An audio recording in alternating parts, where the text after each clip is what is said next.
Olá, queridos, tudo bem?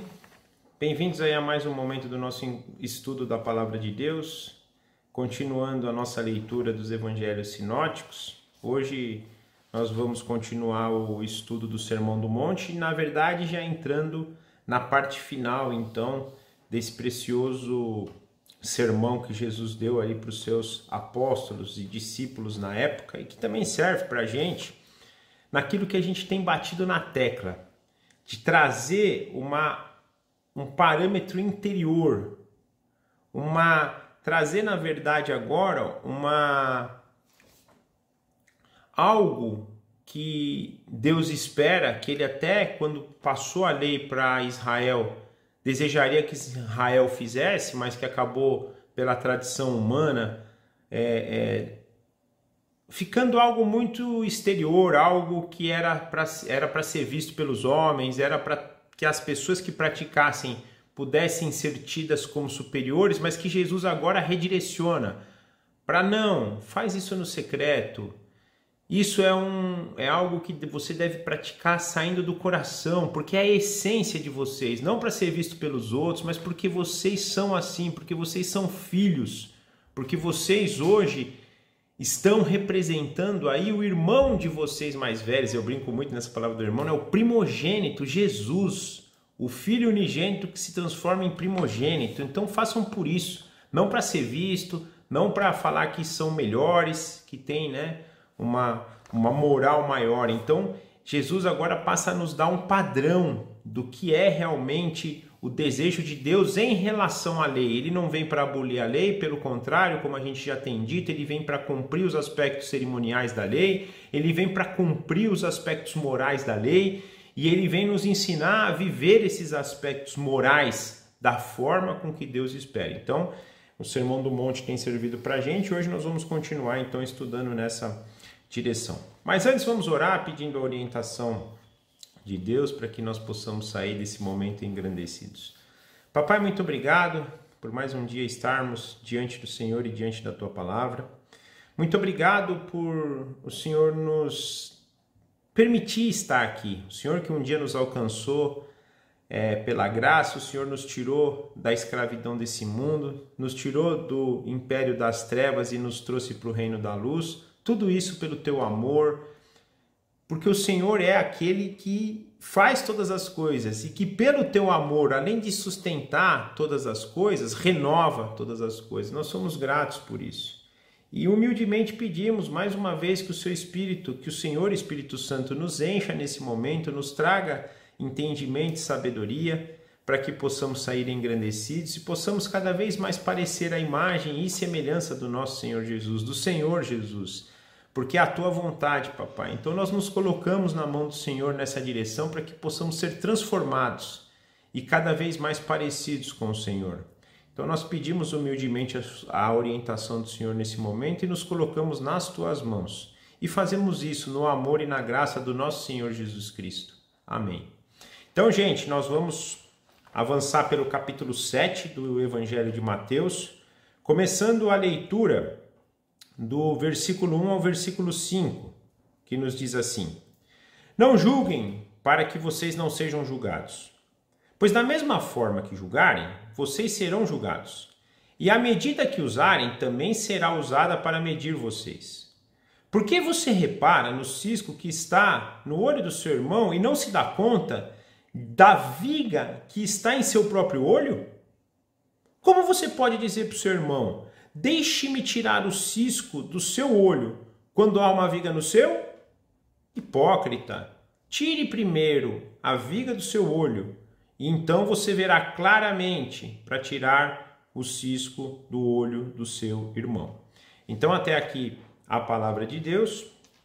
Nós temos visto, então, como eu disse um pouquinho antes, o parâmetro que Jesus estabelece agora. E esse parâmetro deve ser, e ele até fala isso nos estudos anteriores, superior ao parâmetro que se tinha na época dos fariseus, escribas e mestres da lei, como também da nossa hoje. Então vocês não devem ter o mesmo parâmetro deles. O parâmetro de vocês é superior, ou seja, eles falam lá, não matarás. Eu já falo para você que se você se irar contra o seu irmão, você já matou ele. Então não é só você não fazer o ato exterior, é você não deixar que isso enche o teu coração. O adultério, não é só você ir lá adulterar. Se você já olhou com malícia para a mulher, você já adulterou. A mentira e daí por diante. Ele vai trabalhando isso, vai até trabalhar aspectos de disciplinas espirituais, como a caridade, a oração, o jejum, né?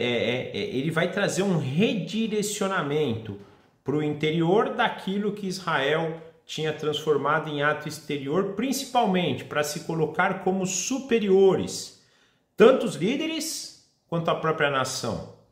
Se a gente olhar hoje o cenário, eu às vezes assisto séries de judeus ortodoxos. Eles falam essa questão do gentil, né? Que eles são gentios, se colocando numa posição de superioridade, e o resto do mundo é porcaria.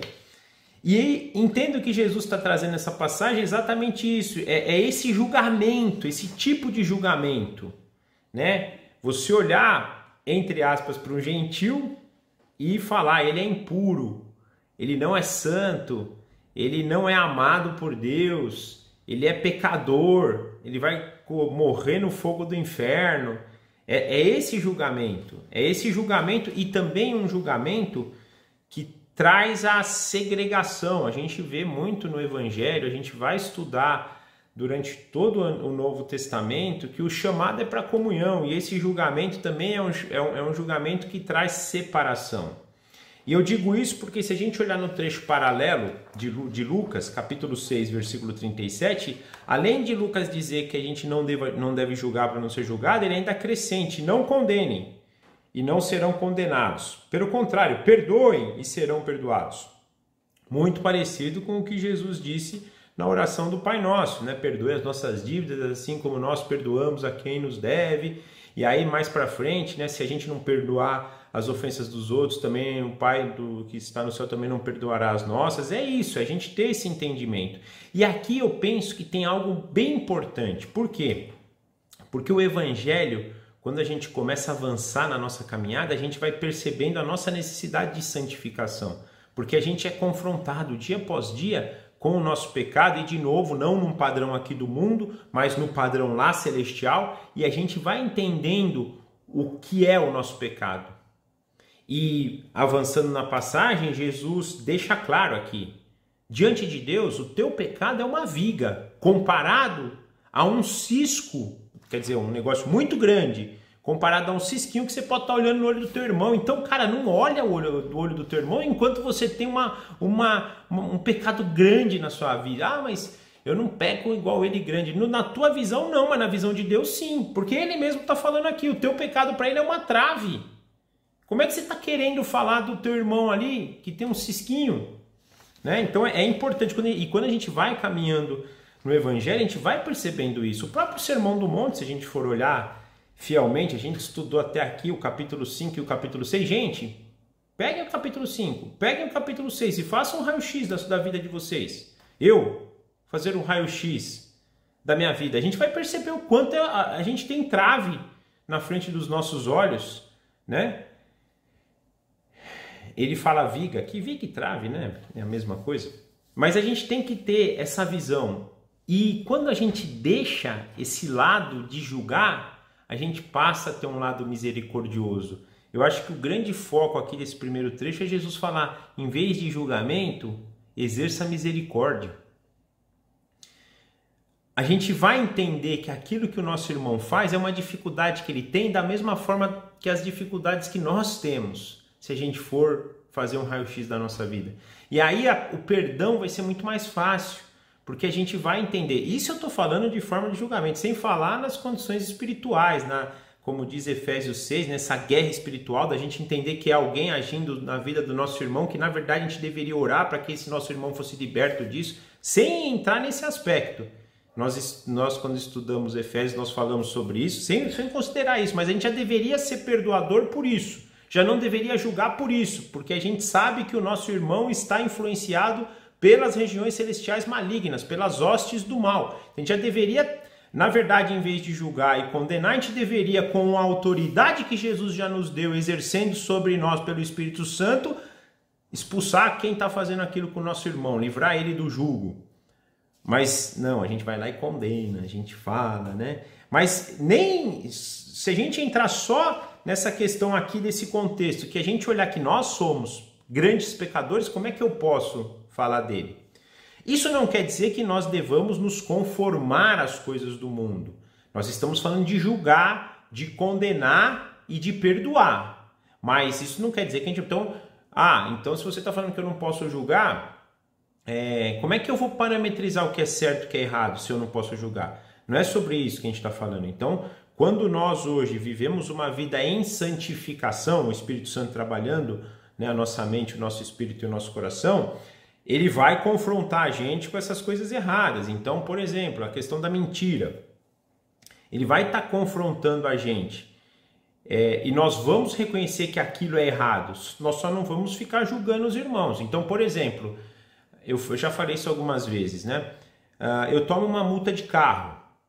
Minha pontuação... Primeiro que já tomar multa já é errado, né? Um crente não deveria nem tomar multa. Mas tomei a multa.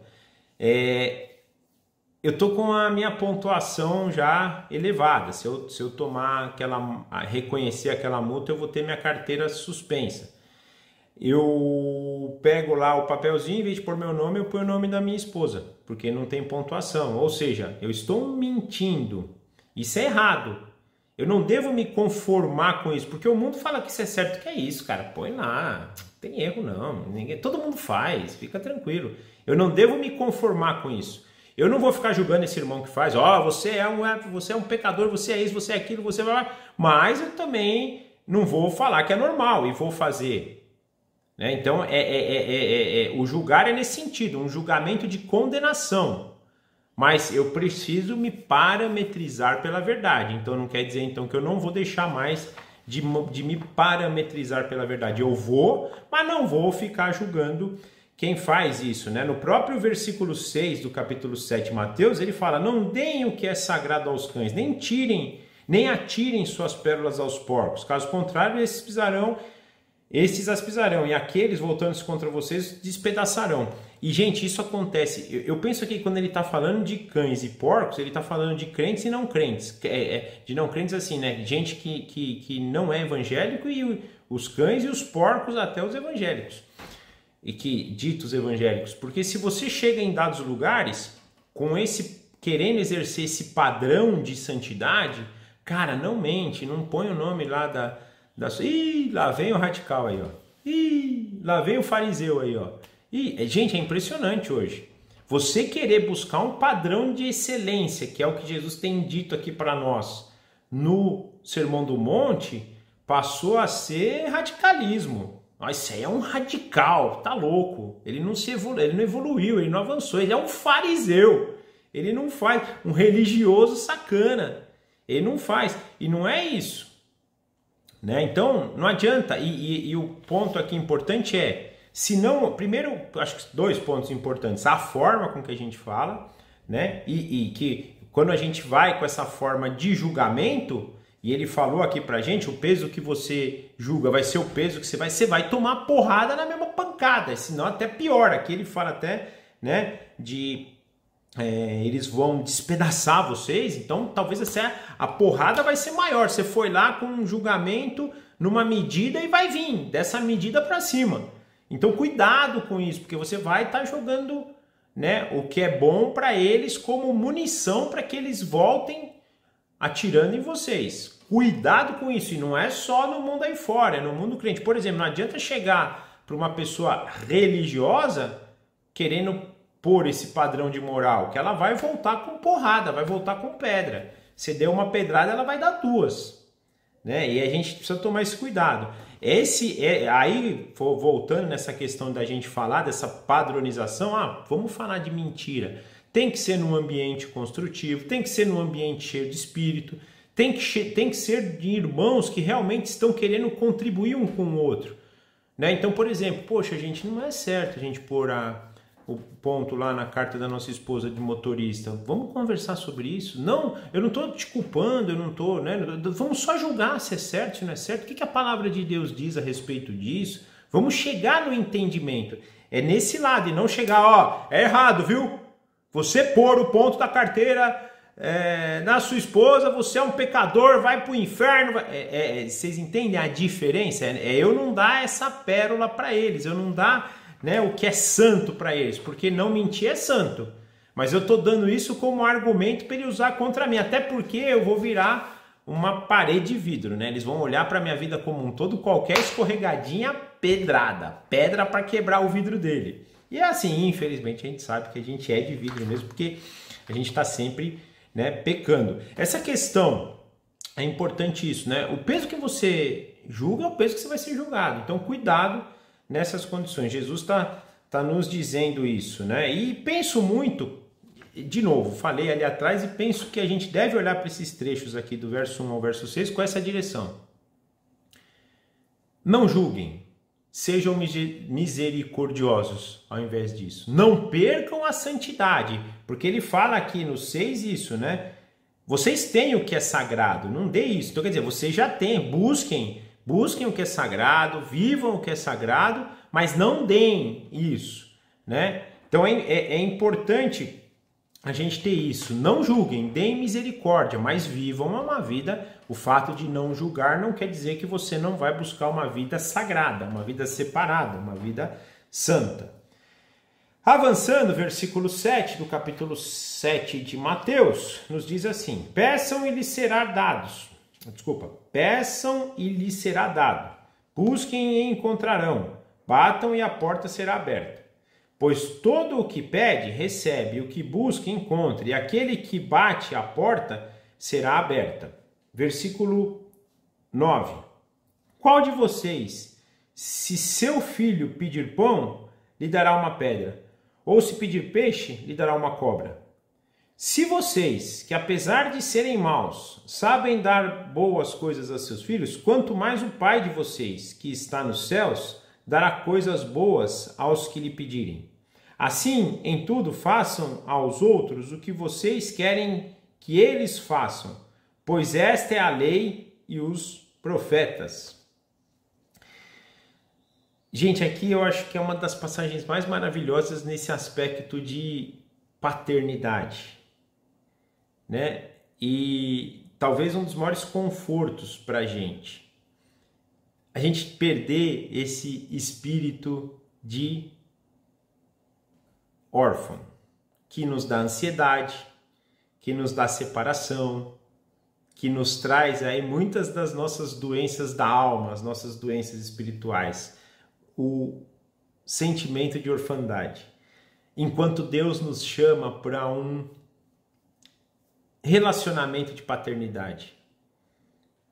E ele fala que se vocês, que são maus, são bons pais, dão coisas boas para os seus filhos, como é que eu não vou dar para vocês? E é uma relação, essa relação de pai e filho aqui humana, ela é hoje distorcida pelo pecado, mas ela é uma expressão de como Deus, né, age conosco de forma muito mais perfeita, porque nós, se atacados pelo pecado, conseguimos fazer coisas boas para os nossos filhos, quiçá Deus, que é santo, puro, verdadeiro, justo, né?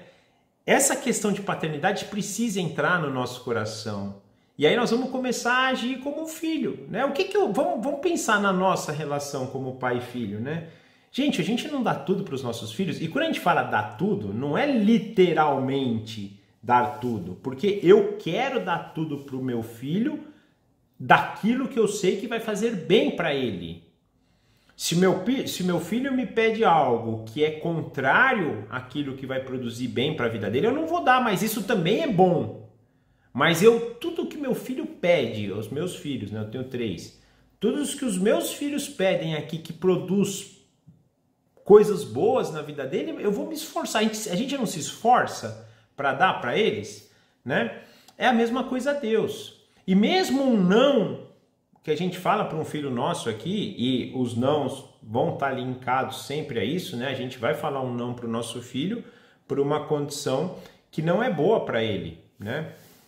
A gente até brinca hoje, né? Que às vezes para algumas gerações faltou um pouco de não, né? Porque eles não aprenderam a ouvir o não, né? Ou até um espere um pouco, não é o momento agora, coisa nessa linha, né?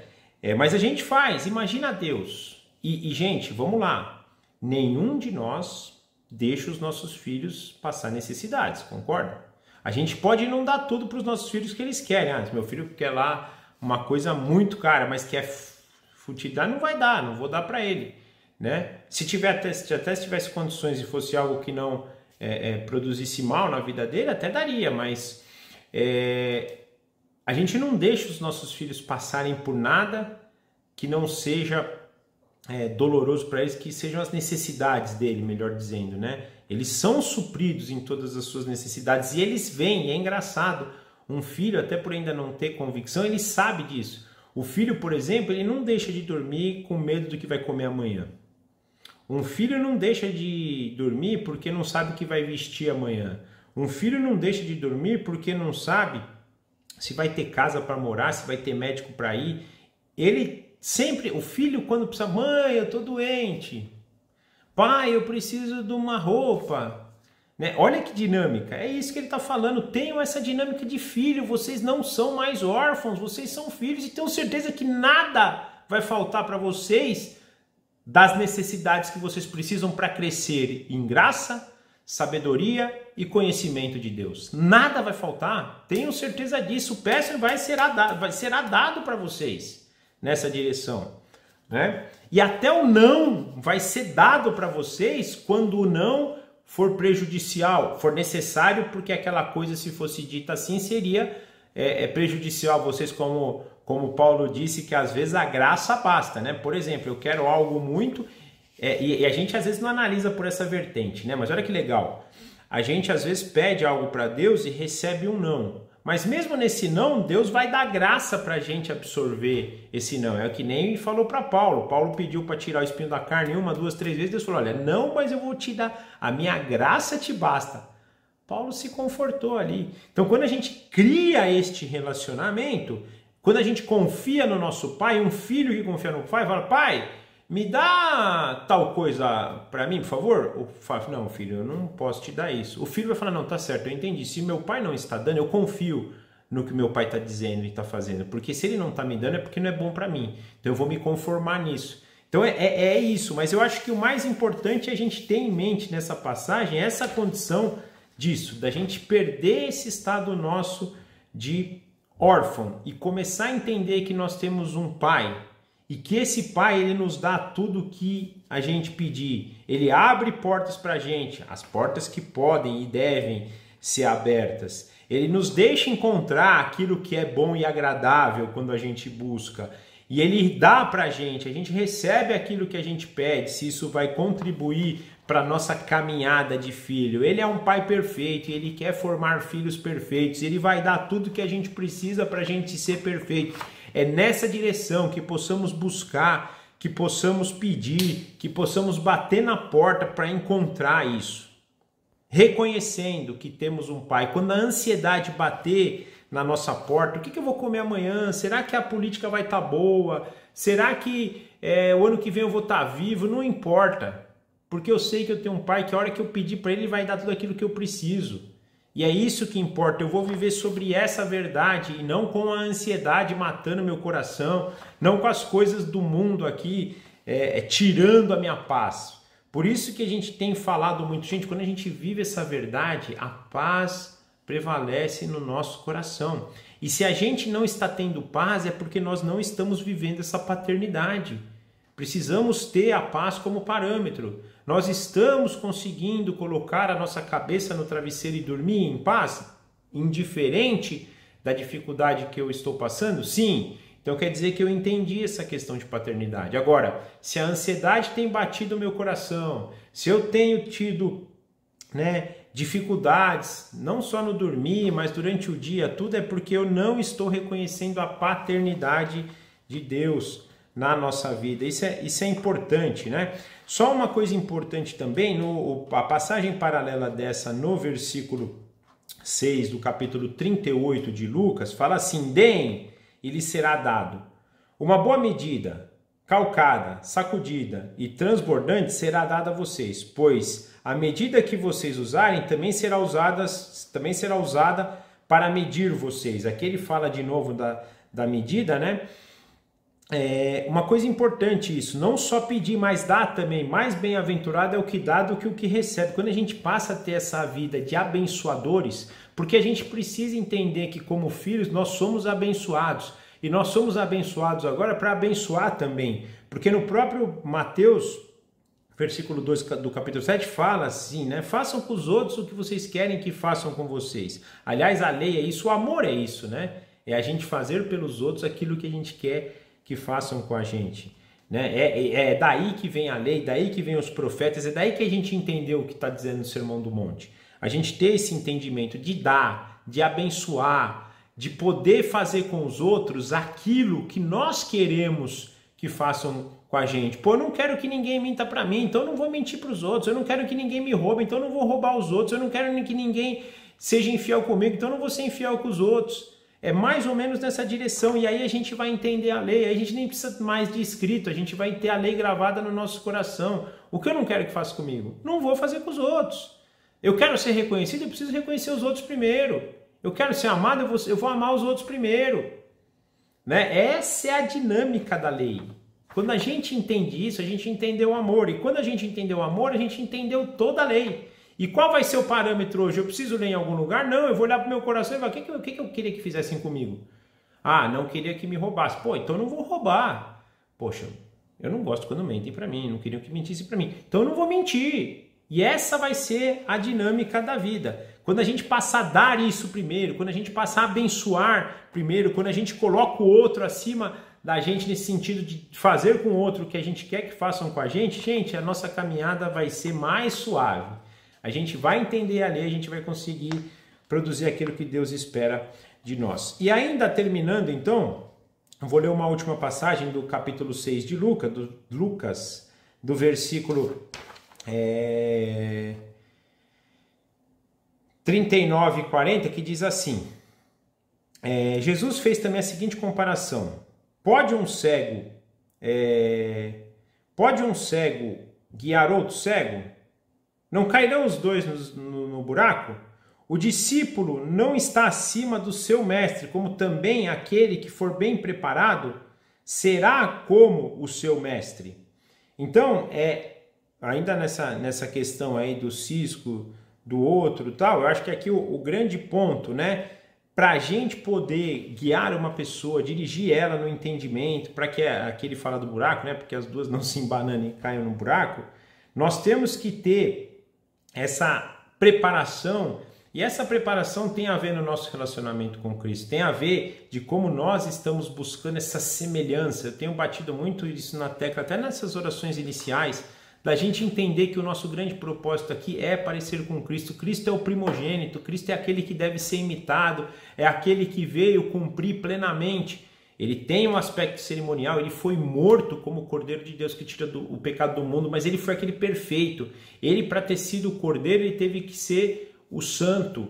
Ele foi aquele que expressou a glória de Deus na pessoa Jesus Cristo, no homem Jesus Cristo. Ele era Deus, ele sempre foi Deus, mas ele se esvaziou e veio como homem, e pela ação do Espírito Santo na vida dele, ele pôde cumprir tudo aquilo que Deus espera por um homem, nos dando a referência. Então, se Jesus expressou a glória de Deus, a santidade, a justiça, a perfeição e a moral do eterno por meio da ação do Espírito Santo, nós devemos seguir a mesma linha, nos preparando, mas principalmente nos enchendo do Espírito. O mesmo Espírito que capacitou e conduziu Cristo, o Espírito Santo, é o Espírito que hoje também nos capacitará, nos direcionará, nos preparará para que possamos guiar os nossos irmãos, para que possamos, não só os nossos irmãos, até aqueles que Deus espera de nós e nós mesmos, né? Nós vamos passar a ter esse entendimento. Não tem jeito, não dá para viver a realidade dos céus sem ter plenitude do Espírito. E quanto mais plenitude do Espírito, mais a realidade do céu será presente aqui na nossa vida e refletida lá no céu, na imagem e na semelhança do nosso Senhor Jesus Cristo. Isso é o mais importante para a gente e é o que o Sermão do Monte deve produzir no nosso coração. Amém? Era isso por hoje, eu vou orar então finalizando e aí espero que na semana que vem nós possamos estar juntos novamente, tá ok? Papai, muito obrigado por mais esse dia, por mais esse encontro, por mais uma vez o Senhor falar aos nossos corações, que nós possamos realmente ter esse entendimento da sua paternidade, entendimento que nós hoje, mais do que julgarmos qualquer pessoa, temos que ser misericordiosos, temos que perdoar, nós temos que seguir o seu padrão moral, sua santidade, na ação do seu Santo Espírito na nossa vida, mas orar, perdoar, dirigir as outras pessoas com o seu Espírito Santo nos dirigindo e nos capacitando, assim como capacitou o nosso Mestre, que é a nossa referência. Por favor, produza isso nos nossos corações para a gente avançar na graça, na sabedoria e no entendimento do Senhor. Também te pedimos por essa semana que o Senhor possa nos dirigir, nos trazer na semana que vem para mais um estudo e que possamos cada vez mais viver a Tua glória nas nossas vidas. Nós entregamos toda a nossa vida nas Tuas mãos e consagramos em nome do nosso Senhor Jesus Cristo. Amém. Tchau, gente. Obrigado, forte abraço. Até a semana que vem.